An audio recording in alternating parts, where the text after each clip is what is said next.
First off, I want to apologize for not being a professional at this. I don't have professional equipment.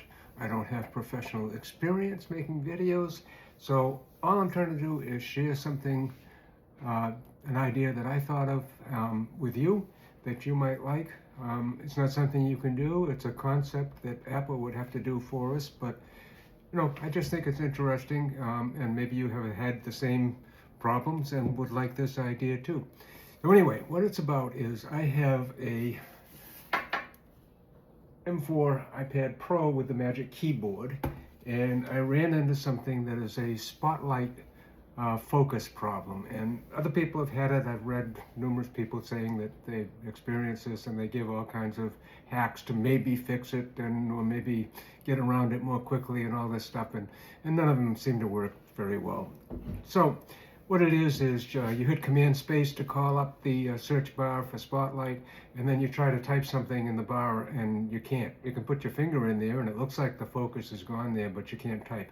So you have to hit Command Space again to make Spotlight go away, and then you do Command Space a third time to bring it back, and then you can type. And isn't that wonderful? Well, no, it's annoying, especially when you're switching back and forth between apps in the morning or the afternoon or at night, whenever you do your stuff.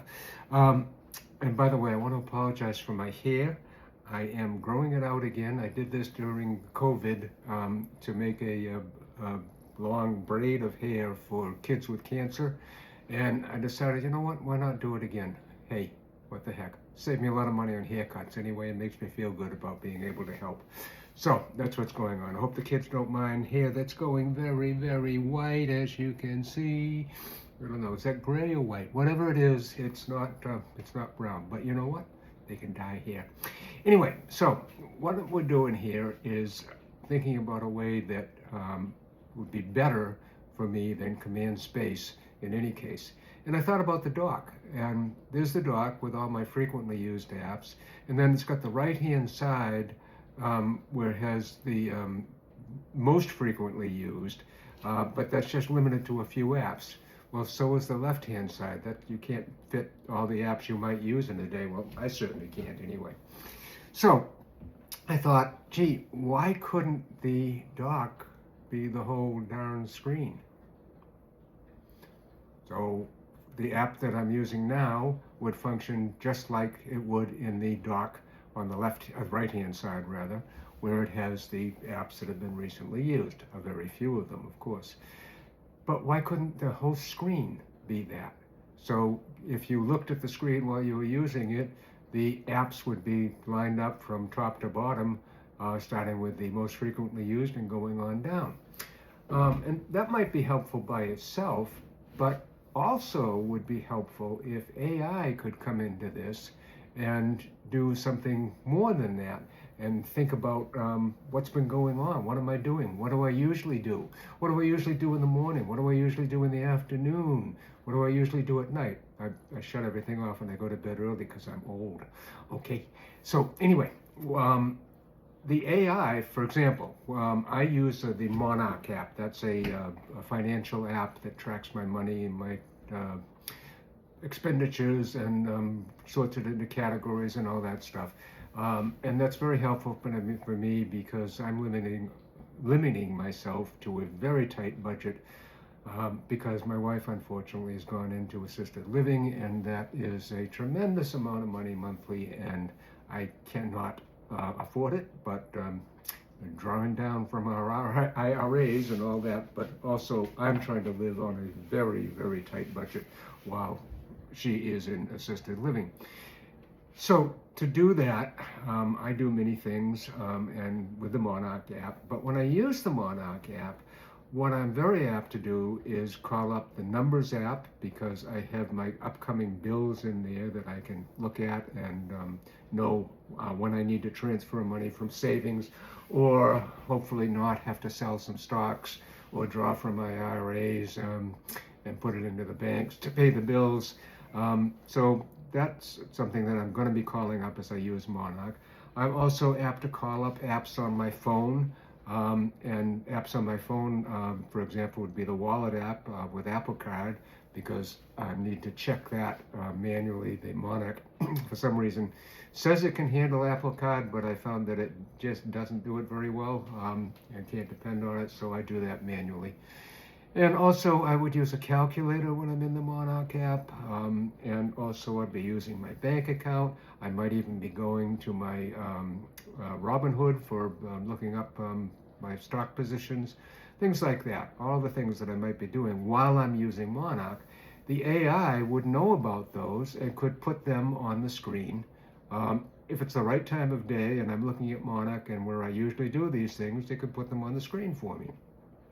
Same thing is true when I use the chronometer app. That's CRONO meter, and I don't know why they do that.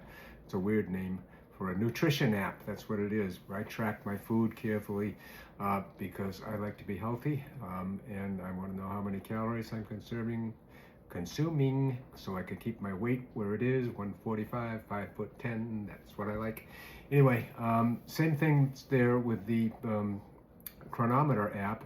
I might be calling up a calculator. I might be using Safari to go do some more research on a food.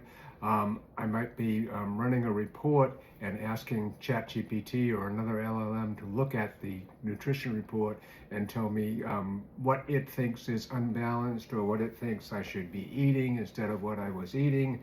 All the things like that. And the AI, if it's been watching me for days or weeks or months or years, would know that I'm apt to do these things and would put those apps up where I can get at them very quickly.